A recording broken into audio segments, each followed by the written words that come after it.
Thank you all for joining us this morning, and thank you, Padmini, for the introduction.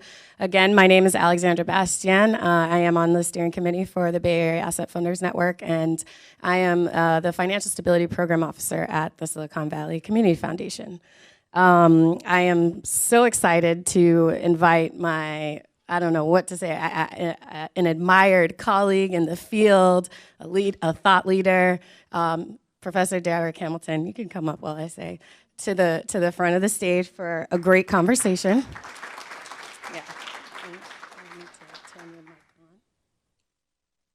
Yeah. Professor Hamilton is the executive director of the Kirwan Institute at The Ohio State University. He's also a professor of economics. He's a stratification economist. He has done extensive research in the field on the racial wealth gap, the gender wealth gap, student loan debt, inequality, and so many other areas. I can't begin to name them. And we'll have the opportunity to have a great conversation, and I hope that we'll have discussion and questions from the audience afterwards. All right?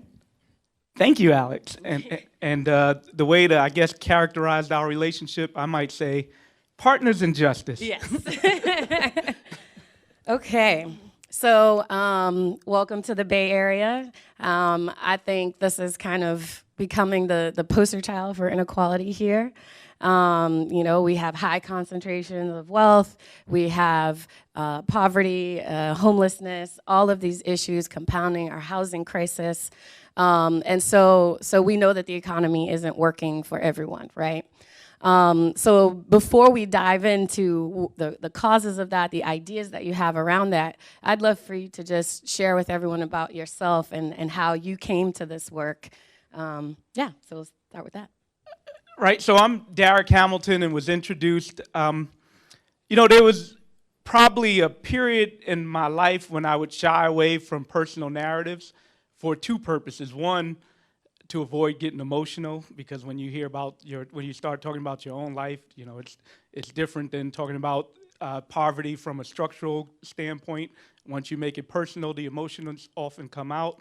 But the other reason was that people might tend to use me as an example of a bootstrap story, someone who was able to overcome obstacles and achieve some success as measured by economic status, et cetera. But I reject that story. The reason why I reject that story is because I always ask at what cost, and this is when it gets personal. I lost my parents at a, you know, one day I'll be able to talk about it without getting emotional, but to be honest, I embrace that and I'm okay with being emotional in public about it. You know, academics oftentimes shy away from a normative analysis and talk about a so-called positivist approach without norms. One, that's a misnomer. It's never the case that we engage in study without bringing our own values and our own experiences into the analysis. And then the second part is why should we shy away from our personal narratives and story? That is what helps frame us and understand us and frankly makes us human. So I lost my parents at a fairly early age, and I believe I lost them because of the stress that they endured in order to try to provide opportunities for me and my sister to go to elite private schools when they frankly couldn't afford it. So I'm motivated to address questions around justice in part because of my parents, and then maybe some of it is intrinsic. Some of it is probably because I want to live up to the credo that we try to describe about providing opportunities and access to people. So I want it to be authentic. I think that's my motivation. Mm-hmm. So let's talk a little bit about the economy and you know, you said the stress that your parents endured. That's interesting you say that. I have a similar story with my father passing away early and my mother also experiencing cancer, and I think that comes from stress from the economy, right? So what aspects of the economy today are you seeing, you know, compounding on families like ours and others? Yeah, I mean, we tout unemployment numbers. You often might hear the president brag about having the lowest black unemployment numbers on record.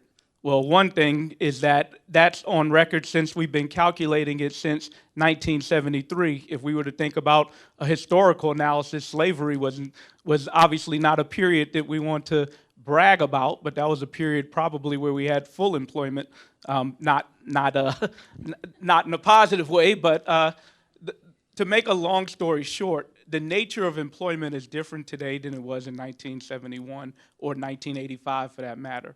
So to look at unemployment numbers today without understanding the nature of work is a misnomer. What has taken place is, if you look at the work by people like Jacob Hacker, there's been a great risk shift, where now, when we think about a gig economy, where we're even having a debate as to whether Uber drivers actually work for Uber or not, that's indicative of a new type of employment than employment in the past, where that Uber driver bears all the risk of health insurance, of not knowing what their income will be from week to week, not knowing whether they're going to have retirement when they age into the twilight of their life. Mm-hmm. So we've had a great risk shift onto people. Workers are now more vulnerable. There's greater despair. And it's almost become the catapult of neoliberalism.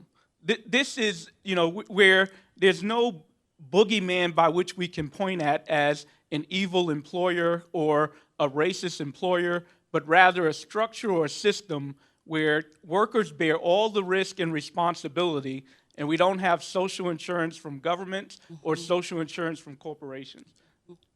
Right. So, you often talk about, how, particularly with work, right? We know that work is not enough in this economy, right? There's so many different aspects of, the basic parts of life, whether it's trying to get to school or paying for childcare, and you often talk about economic and political consolidation, and that its connection to race. Could you say a little bit about that? Yeah, one thing that's problematic, and I think a lot of us are guilty of, is we look at a contemporary phenomena in an ahistoric way. So if we really want to understand inequality today, we need to understand how we got here. One thing to point out is that there has been people talk about policies that are now being proposed as radical, things like Medicare for all, federal job guarantee, basic income. I think the system that we're currently in is radical, one where we put all our faith in the market to make decisions about quality of goods, basic goods, access to basic goods, and I'm talking about goods like healthcare, goods like education, basic goods and services that people need to thrive in their lives. I think it's radical to believe that a free market system should determine all those goods, that we should use price as a mechanism, a sorting device to think about quality, access, and who actually gets it. That to me is radical, and that radical transformation started around the mid-1970s. The Economic Policy Institute, they have this report that many of you have probably seen. It's colloquially referred to as the clam graph, where prior to 1973, productivity and real worker wages increased in a one-to-one lockstep. But then after 1973, there was a diversion where American productivity continued to grow, but real wages became flat, and hence you get that clam. Well, that also is ushered in around a policy infrastructure as well as a rhetoric that I think was revolutionary. The policy infrastructure was one that we should have deregulation, we should have critiques against unions that stand in the way of firms being able to generate growth that would trickle down to workers. So basically get government out of the business of regulating firms and promoting unions, and allow corporations to thrive under the notion that it will generate a dynamic economy that's going to trickle down to all of us. So that was one aspect of that revolution. And then the other aspect was that government engaged in direct services was also distortionary to economic good, and this is where anti-blackness was used to solidify that. It was a notion that government was tilting the scales in favor of undeserving, deadbeat dads and welfare queens, not only to the detriment of a dynamic economy, but to a detriment of them themselves, that they were creating further incentives for this dysfunctional moral hazard of not trying to be self-investing because of handouts. That they would be lazy and take a handout and not engage in productive activities.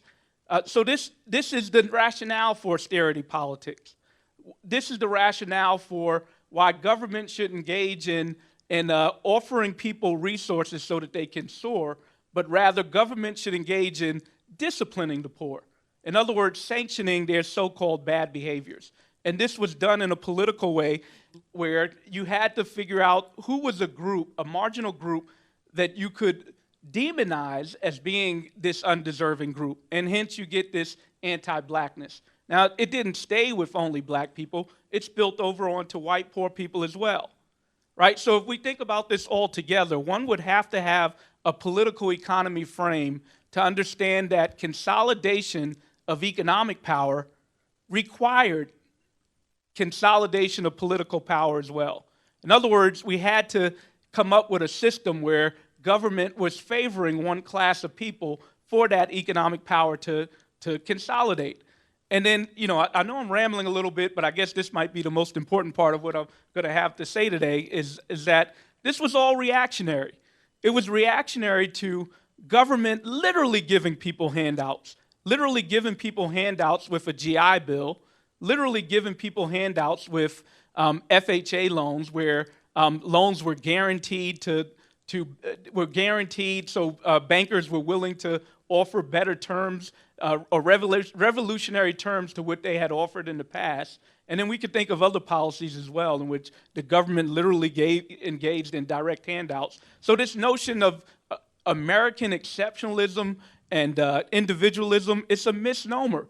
We have a long history of the state engaging in, and again, I like to say literally handouts, in order for people to get some initial capital to put them in a vehicle like a home, like a debt-free college education, like some capital to start a business, so that they can thrive and build up assets. Now, everybody knows the problem of what took place. I think by now, everybody in this room knows that it was not distributed in an egalitarian way. Blacks were excluded. The Faustian bargain, both by policy design and implementation, left out blacks. So the ways in which this infrastructure was passed, for which we had this reactionary neoliberal revolution that I'd previously described, was that to get Southern legislators to go along with it in a Jim Crow South, and it wasn't just the South, by the way, the Faustian bargain was that black people would be left out, not explicitly in the language of the policy, but both by design and implementation. So when you have Social Security that excludes domestic workers and agricultural workers who were grossly disproportionately black, that was a design implementation. And likewise, when you have implementation left at the hands of local distributors and local legislators in a Jim Crow South, that was by implementation. And the legislation also excluded federal oversight against anti-discrimination. This was all intentional. So we have an example of a policy infrastructure where we have generated success. We have this reactionary revolution that was reacting to this success by a capitalist class, which used both political consolidation and economic consolidation. And how were they able to do it? This is the question. So how do you get a white populace to go along with deregulation, anti-unionism, anti-government policies to facilitate asset building? How do you get that to occur? Well, here's where race becomes not an issue but a pillar.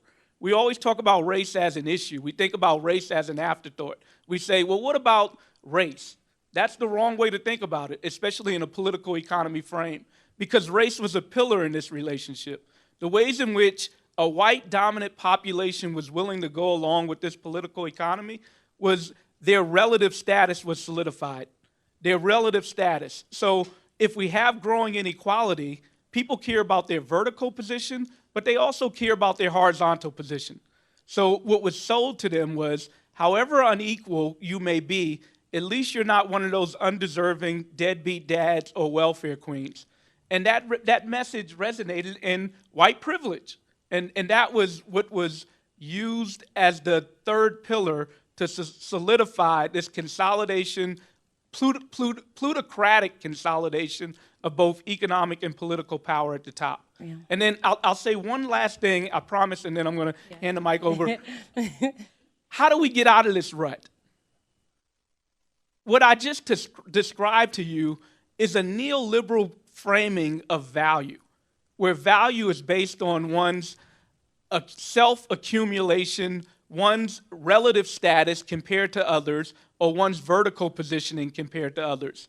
The way we get out of this rut is to think about a new way of value. Actually, it's not a new form of value. It's existed in our past, but it's not emphasized today, although there are new movements, social movements, that are starting to emphasize it, for which I have a great deal of hope in. And that is, we have to think about our common humanity. We have to value that. We have to value our sustainability. And we ultimately have to have a moral economy where these things are not pie in the sky, but human nature is to be moral, I believe. Human nature is to believe in our common humanity. And human nature is to be sustainable. Once we shift the discourse around those three values, that provides a political infrastructure so that we can have the economic power to generate a society where, here, I'll turn it back, my mother doesn't have to make the tragic choice of risking her life so that her son can have opportunities to be a college professor. Wow, thank you. I mean, yeah, I had to let you go because I knew you were gonna drop the mic with that one. So we talked about the political and economic consolidation. We talked about how race was used to get the populace to vote for that. And I just want to talk a little bit about what that translates to in today's policies, right? We had the historic examples of Jim Crow era, the exclusion from GI Bill, exclusion from Social Security Act, and how does that look today, right? We have a racial wealth gap where African Americans have I should say the other way, white households have 13 times the wealth of African Americans, 10 times the wealth of Latino communities. We have a student loan debt crisis that is affecting people like, Black, Latino more significantly, but also even middle class white households.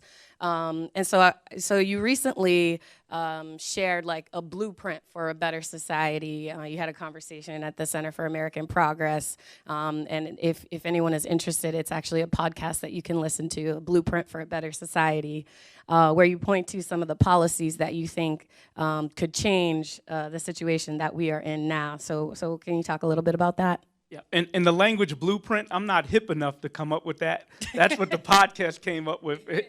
I guess I would say a race and gender-conscious economic Bill of Rights, which again is not new or radical in American history. What would be new in the American history is the race-conscious, where we are thinking about design and implementation in a way that is not exclusionary based on race, but inclusionary based on race. And what we can do in an economic Bill of Rights is think of whether you're for a market economy or against a market economy. To me, that's not relevant in thinking about an economic Bill of Rights. An economic Bill of Rights is saying that there are a set of essential goods and services that people absolutely need in order to partake in self-determination, in order to partake in dignity, in order to partake in the economy. So we define what those goods and services are. Education, a quality education, a job, some basic income, some right to health care, we can think about right to finance. I can keep going, and I have a list of 10 because Americans like lists of 10, so I came up with 10. But you all could think about what are these basic goods and services that people need to thrive in their lives, and then whatever type of economy you want to have after that, so be it. But at a baseline, we need to ensure that there's quality access, quality, quality period, so access, quality, and that it's universal. Things like credit scores, something so determinant in one's ability to engage in finance, and then we see even beyond finance, people are using credit scores to ration jobs. Well, should we leave that in the hands of a proprietary sector that is motivated by profit, where prices become the rationing of both quality and quantity, as well as access? So for these essential goods and services that I just described to you, we need a public sector whose motivation is not profit maximization, but rather at root social welfare. So we need a public sector that is charged with ensuring that everybody has quality access and universal access to these goods and services. And then we could get into the specifics of what these policies would be. There have been many people that thought about them. I've thought about them. Federal job guarantee. I've talked about baby bonds, which is, if we want to partake in a capitalist system, what's the critical ingredient? Capital. Capital, right? So if you are a young adult and you have no capital, then you don't have an ability to generate assets. It's simple, right? We could have complications all we want, but without some seed capital, you can't purchase a home. Without some seed capital, regardless of ingenuity, you can't start a business, right? So an economic bill of rights would be a public sector that is ensuring that people have adequate access and quality to essential goods and services so that they can thrive. Yeah. So I want to dig in a little bit more on some of the things you just mentioned. So I'm sure there are a lot of people here who work on child savings accounts, and you're talking about baby bonds. So maybe just, can you say a little bit about the difference there? Yeah. You know, baby bonds is an evolution of child savings account. A lot of credit should go to some of the architects of child savings, individual development accounts, people like Michael Sheridan. There was CFED at the time, which is now Prosperity Now. But they took on this narrative that poor people can't save. And they also transformed us from thinking about income, but thinking about asset security. Well, the notion of can poor people save, I think we've debunked that myth that they can't. But we should start thinking about at what cost does that savings occur, right? So poor people can save, but do we want them to make a tragic choice between offering their baby formula milk or purchasing adequate health care in order to save, in order to get a match savings of $100, right? So I'm rambling a little bit, but let me say that to me, one of the biggest lessons of the child savings account is the endowment feature itself. That simply enabling people to have an account and providing some endowment in that account, that was the transformative feature that might have led to some of the successes from child savings account.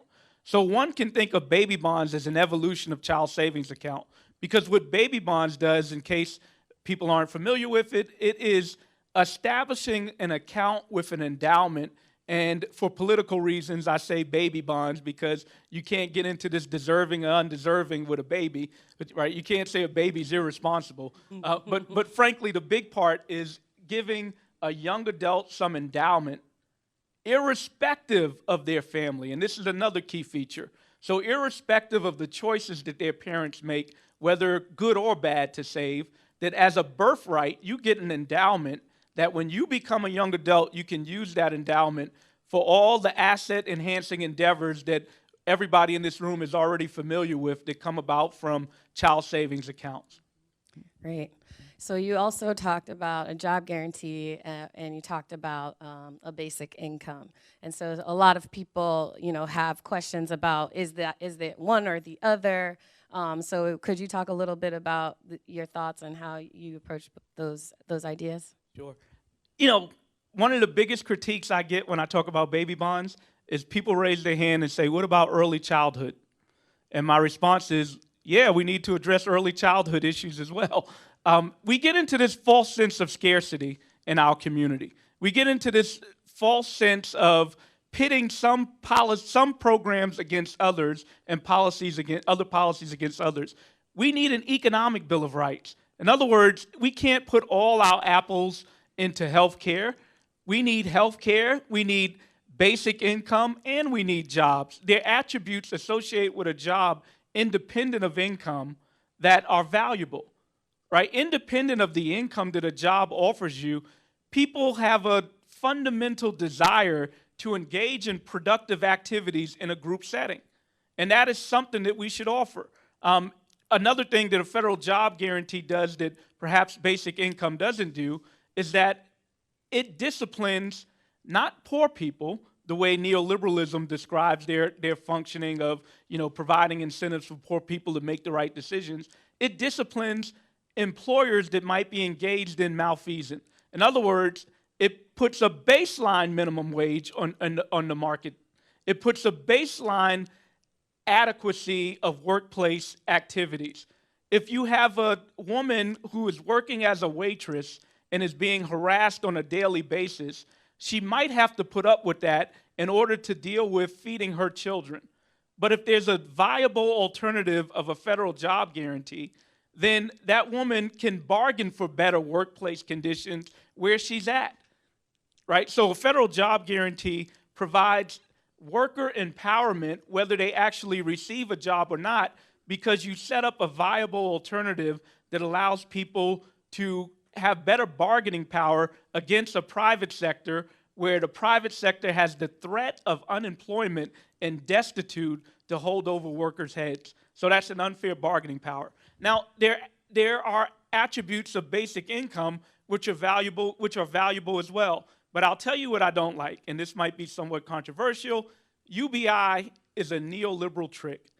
Universal basic income is a problem. So I caution everybody to be aware of universal basic income, and it's a problem for mainly two reasons. One is it's almost the definition of inflation. If you literally give everybody the same income throughout the economy, you're basically inflating prices by that amount of income. And you dilute the benefits to the people that might need it most. So I'm all for basic income, but I'm highly critical of universal basic income. And then the other part of universal basic income is that it is inequality enhancing. If you give a poor person $100, by definition, they're going to consume it because they're a subsistence population. If you give a wealthy person $100, you're basically, you are subsidizing their investment portfolio. They already can pay for subsistence. They can invest that and generate even more wealth inequality. So basic income is good, but be wary of universal basic income. And the last part about universal basic income is a lot of people frame it in terms that are neoliberal, in the sense that work is going to disappear. So work is going to be transformative as we go through a transformative economy, but work is not going to disappear. We've been through transformative stages of our economy in the past, and the nature of work has changed, but work is not going to be disappear. So I think that is a fear, an approach that neoliberalism often uses. It's a fear tactic, but it's not actual. There's no evidence that that jobs are just going to disappear. There's evidence that some jobs will disappear and some jobs will emerge, but work itself is not something that we should divest in, and work is also something that's not going to disappear. And then the last thing I'll say about UBI is that it's often framed as an individualistic approach or solution to our problems even when we have collective problems. So I'll pick on one of the political candidates. At a Democratic debate, Andrew Yang responded, some people say tongue-in-cheek after the fact, but he responded to the climate change question by saying that I will offer people $1,000 a month so that as climate change occurs, they can use that money to move to higher ground. That is obviously not a solution to our climate change problem, right? And again, however tongue-in-cheek that may be, that is the framework that a lot of people are using when they think about UBI. It's an individualistic strategy to address collective problems. Whew, okay. I wanted to ask you about student loans. Maybe we'll come back to that. So you talked about how we need to have an economic bill of rights that addresses, that transforms essentially, our baseline, like our actual safety net. So that would include a job guarantee. That would include a basic income. That would include universal access to health care. How do we get there? Like policy wise, as people who work in nonprofits and also in philanthropy, how do we get there? Right. So I'm going to separate the two questions: philanthropy, and then what role can philanthropy play? And then the other question is, how do we get there? I'll take that more broadly, and I'll say that. We're starting to get there now, and I think that's optimistic. And I'll go back to redefine what value means. If we get out of this framework of scarcity and self-interested promotion, this notion that we are limited at the outset by pay for, that we have to, one, get rid of deficits, that scarcity framing. And then two, the framing of thinking about self-interested value. Those are the things that limit us from having an economic bill of rights. But as we think about this, the only constraint on American people in the world more broadly is imagination and productivity itself.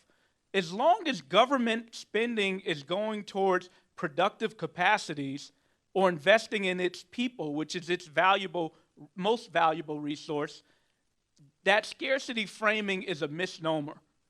And I could talk more about it if people have questions. And one could look to modern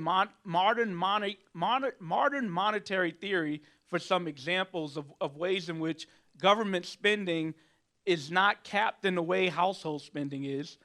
But if we start valuing our people and start thinking about common humanity, morality, and sustainability, and having social movements that are grounded in that framework, that is the political solution. So when young people are demanding that we address our climate change by divesting in fossil fuel and putting up sustainability as a high value, that is an approach that we can get to addressing our common environmental crisis that we're having right now. When young people start talking about Black Lives Matter and saying, I don't want to hear about your critiques about deservingness or undeservingness. It is morally wrong to incarcerate a people. That is when we get to an economic bill of rights. When social movements start putting up morality, justice as the central framework and push back against that scarcity framing, I think that's when we get to the economic bill of rights. That's the political solution. In terms of what philanthropy can do, I think philanthropy can, one, also get out of this neoliberal framing where they stop trying to fund programs that incentivize so-called defective people to be more responsible, but rather fund programs that offer adequate resources and get out of the way of people so that they can soar. I think that that's what philanthropy can do. So they can do this with demonstration projects like they're doing in Stockton, for example. And they can do this, again, so they're twofolds. One, fund demonstration projects, and then two, fund projects that get out of that framework of scarcity and deficit people into one of providing people the resources so that they can soar. And then the third thing, and this is somewhat self-serving because I've been engaged in a lot of data collection around assets, particularly for communities disaggregated by ancestral origin, fund projects that give people the ammunition on the ground so that they can fight back against some of these narratives. So the National Asset Scorecard for Communities of Color Project, for example, in Boston, collected asset and debt information not by your broad categories of Black, white, and Latino or Latinx, but rather by disaggregated categories of Caribbean ancestry, Dominican ancestry, Puerto Rican ancestry, U.S. slave descendant ancestry, so that people, one, could be counted, and then two, something like wealth is so tied to ancestral background that data in which we collect it should be tied to that ancestral background as well. But the power of that project is that it, one, gave people the data so that they knew they could express in loud terms what was going on the ground that they might have already known. But two, it facilitated them to get together and think about a new type of economy that could lead to a different set of numbers. In other words, groups were convened to think about policies like baby bonds that could be transformative. I mean, I know I get rambly. I'll finish with this last point. 3 minutes. When Elizabeth Warren stands on stage and says that the wealth position of a black person in Boston is $8, the net wealth position, and she didn't actually know exactly where that statistic came from, to me that's transformative. And I didn't expect her to know, but it's projects like that that I think become really valuable because she can give that number and say it with authority because it's grounded in research, and I think that was useful. Yeah. So I'm going to open it up for questions. So if you have questions, we can start to. Are we going to pass the mic around? I'm looking for Mona. I can't see. Okay. So if you have questions, why don't we stand up and we get ready for that? But I just wanted to point to what Darrick was referencing with Stockton. Hopefully everyone in this room knows that Stockton is in the middle of a basic income pilot, and there are a lot of funders who contributed to that to establish, in order for them to pilot giving $500 a month to 125 households, no strings attached, and they're about for 18 months. And they're about about 9 or 10 months into this project. Okay, so I want to open it up while we still have some time. Questions from the audience.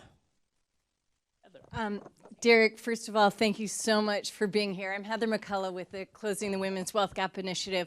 So I just had a couple questions. On your baby bond proposal, it's really exciting that Cory Booker's introduced it nationally, but what should we be thinking about in terms of state and local experiments to start figuring out how to just develop and design baby bond programs? So that's my first question. And the second question is, you mentioned you mentioned the critique of UBI policies in terms of them being both individualistic and inflationary. So how do you counter those same critiques of baby bonds? Yeah. Well, baby bonds is progressively endowed. That's a key feature. So it's not giving everybody the same endowment at birth. The endowment is based on the wealth position that you're born into. So that's the anti-inflationary concern. The question that you asked, states and philanthropy don't have to wait for the federal government. So a state like California is well positioned to put together a baby bond type proposal. The state of California has such a large revenue stream that they could fund every child at birth with an account, and then one, they wouldn't have to pay it out for 18 years or till the child becomes an adult, to literally not wait on the federal government and put it together.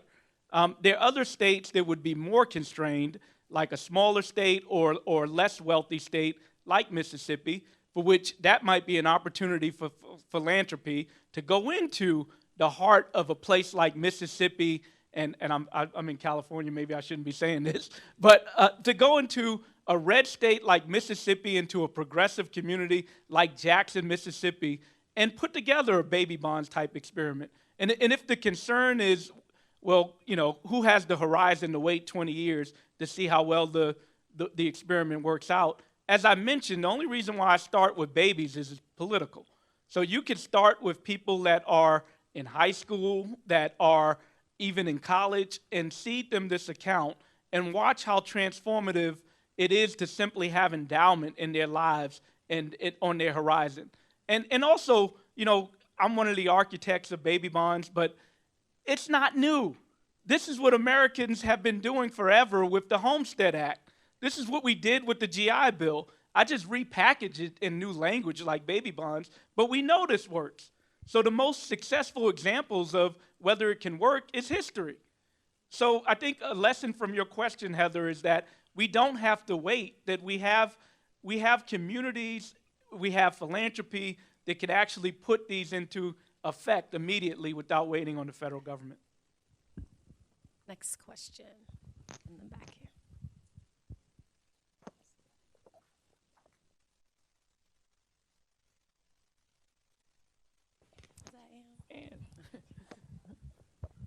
Hi, good morning.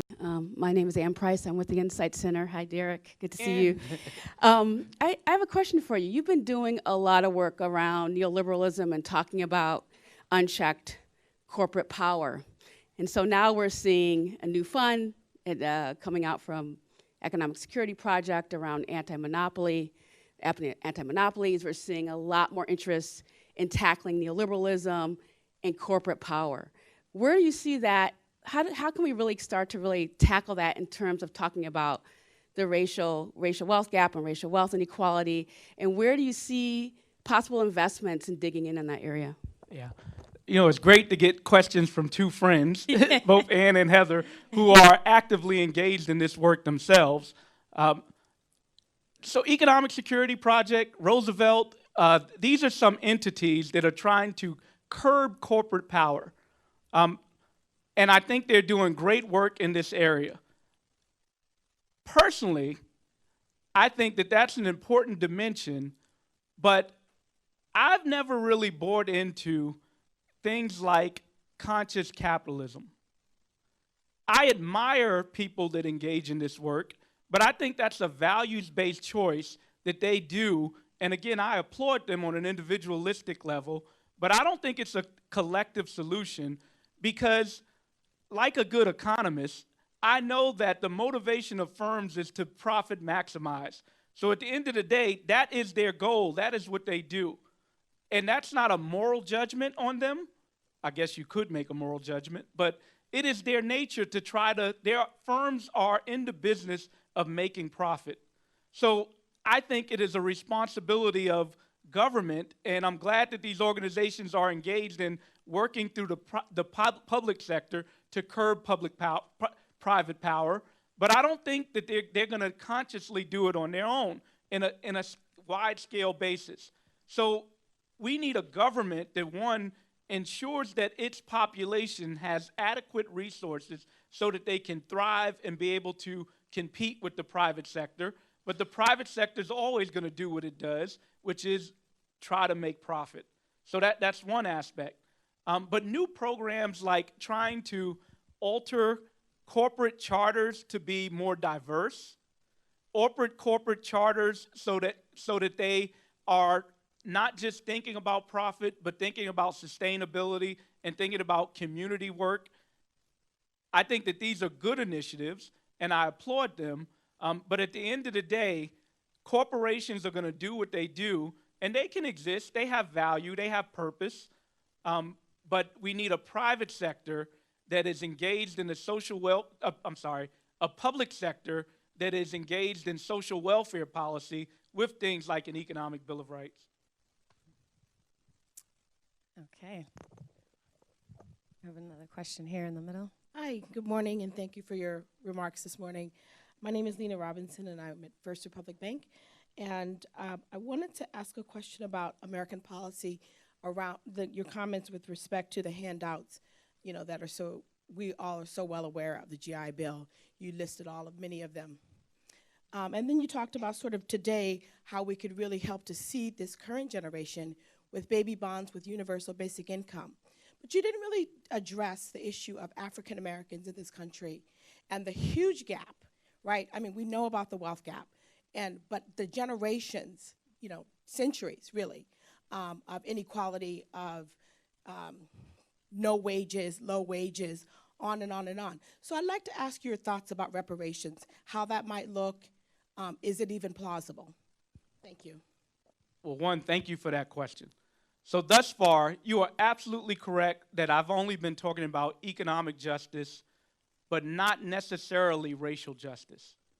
And economic justice can include racial justice, but if as a country we're ever going to get beyond our original sin, which is slavery, we absolutely need reparations.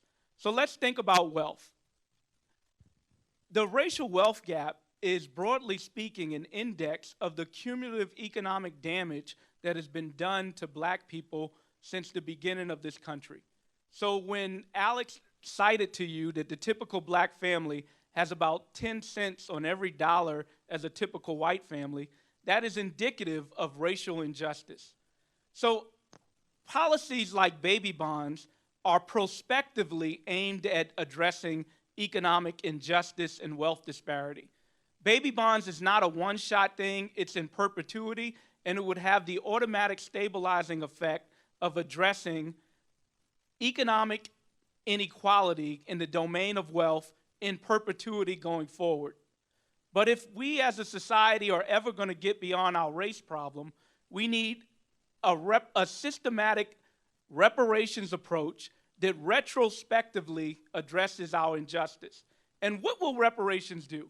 Well, there are three components. One is an authentic, sobering analysis of all the historical injustice that has taken place. And that begins with slavery, when black people were literally a capital asset for a white landowning plantation class. But it doesn't end with slavery. It continues with Jim Crow. It continues with white capping, where historically blacks have never had the government facilitation to be able to accumulate assets in the same way that whites have. And here's the key part when talking about a reparations program. Government complicit engagement, right? So when people say, well, I didn't do it or my family didn't do it, that's irrelevant. Your government did it. So there's a government responsibility for this injustice that's carried forward and taken place. And so you have government complicit activity both in slavery, both in Jim Crow, both in white capping, et cetera, both in the GI Bill. But it wasn't just in terms of economic well-being. We had a government that was engaged in controlling personhood of black people, both in terms of their ability to reproduce and their ability to have free mobility in a society. This all needs to be addressed. And if we have that sobering analysis of our historical injustice, not only will it offer dignity to a population that's been told that somehow they're deficient, and that's how this inequality is able to persist, it would change narratives that facilitate neoliberalism in the first place. In other words, we can't have this narrative of deadbeat dads and undeserving welfare queens if we have this authentic, sobering analysis of our history. And the spillover effect is that we won't be able to define white poverty in anti-blackness terms as well. I mean, I use a term that's a bad word, but we niggerize poverty in general in America. So whether we're talking about black or white people, we talk about them in an undeserving, deficient manner, that somehow they're engaged in activities that lead to the reason for their position in the first place. If we have this sobering analysis of our racial injustice history in America, those narratives become less forceful. It changes narratives. So that's one key thing. So the second part is that without redress, so simply having the Commission of Truth and Reconciliation of our racist past, that would be empty if not accompanied with redress. So we need to redress our history as well. And then we might be able to get to the third phase, which is ultimately getting over our race problem in America. Right? Our race problem in America is problematic not just to black people, but to our society in general. That is one of the obstacles from an authentic economic Bill of Rights. This ability to always stratify a population and offer white people the immoral benefits of white privilege by having this horizontal equity of saying that at least you're not them, or at least you're not this other group. And in this last election, when I say using race as stratification, it's not simply black people that get used in this cannibalization. When Trump talked about building a wall, everybody heard the slogan of Make America Great Again, and we know what that was about. The slogan that's less commonly talked about is when he said, I'm your last chance. If you recall back in 2016, he kept telling the large crowds of white people, I'm your last chance. What was he talking about? He was talking about the demographic prediction in which whites will no longer be a numerical majority. Now, whiteness, by definition, is something that's changed in American history. So whether it will actually occur that whites won't be a numerical majority, personally, I think that's up for debate.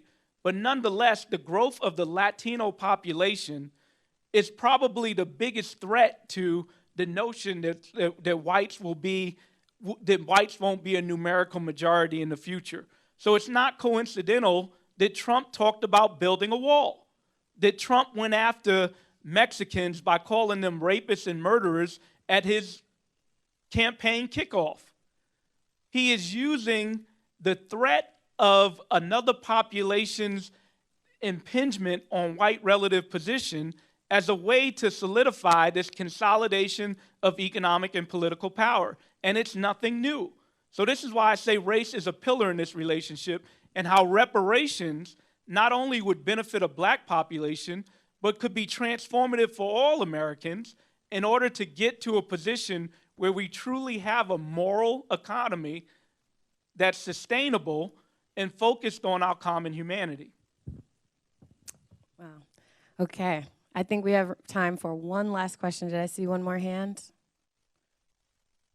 Okay. Thank you. Larry Robin and Associates. I work in all the areas of nonprofit organizations. And one thing I haven't heard mentioned, and you've done so much great research, I'm wondering if you can speak to this, is that a lot of the conversation around asset and wealth has to do with race and class. The element that I don't hear as much, that disproportionately affects people in poverty and people of color, is the issue of disability and wealth accumulation. So because disability disproportionately affects those groups, and it greatly limits people's ability to work, it has a disparate impact on asset accumulation. But I never see any data about that. So I'm just wondering what you think about that. Yeah, I mean, that's a great point. And universal means just that, universal. So when we have a federal job guarantee, we're talking about a guaranteed job for people that are classified as disabled, formerly incarcerated. We're talking about a guaranteed job for everyone. So this notion that some people can't work, well, they can't work within this current paradigm. But if a government has a social responsibility to ensure not only quality access to a job for everyone, that would be an entitlement. I've been using the word giveaway, but another word that's been demonized that's perhaps the better word is entitlement. There's nothing wrong with entitlement. So we're talking about an entitlement to a job to everyone, and that would include disabled populations. And by the way, the jobs themselves could be designated in a way to ensure that we're investing in our people to provide things like better access to disabled population. That could be part of the job infrastructure.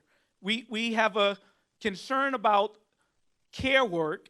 Well, part of what a federal job guarantee could do is provide care work that is professionalized with adequate pay and adequate quality when it relates to child care, adult care, elder care, any type of care, right? This is, in the past, we've talked about physical infrastructure, but a federal job guarantee in the 21st century would include human infrastructure as well, and be focused on human infrastructure. So, and having the prospective economic Bill of Rights would have that universal quality that would include everyone, right? I think that's a key feature. And then I know that my time is short. I have to say, and I'm glad I got that question, that's prospective, but we absolutely need to retrospectively deal with our past as well for all the reasons that I mentioned, and that's where reparations comes into play. Okay, so we talked about many things. Talked about an economic Bill of Rights. We talked about changing narratives, having more of an asset-based narrative when we're thinking about low-income people or people who are on the lower end of the economic spectrum more broadly. We talked about how research and data pilots, right, how they can help seed and make possible ideas that 10 or 15 or 50 years ago we would have thought are impossible. We talked about the kind of collective need for us to join together to try to address these issues from a policy and programmatic perspective. So I wanna thank you, and I wanna kind of leave you with some opportunity to say some closing thoughts. And I'm gonna be brief. You don't believe me? Well, one, I've been yelling at you all for a while. I realize that. I apologize for that. I'm excited. I'll play it. I know a lot of you are engaged in child savings account work. I didn't mean to discourage that in any way. One, I'm for anything that's going to poor people. And then two, I recognize a lot of the value from child savings accounts, but I do want to emphasize the natural evolution is baby bonds. The emphasis not on savings, but rather the endowment in the first place. I want to emphasize also that in your work, be bold, don't be timid. And then also get out of that scarcity frame. Get out of the constraints that are imposed upon us about what we can and can't do. Reimagine the society that we want and invest in it. And I'll leave it at that. Thank you.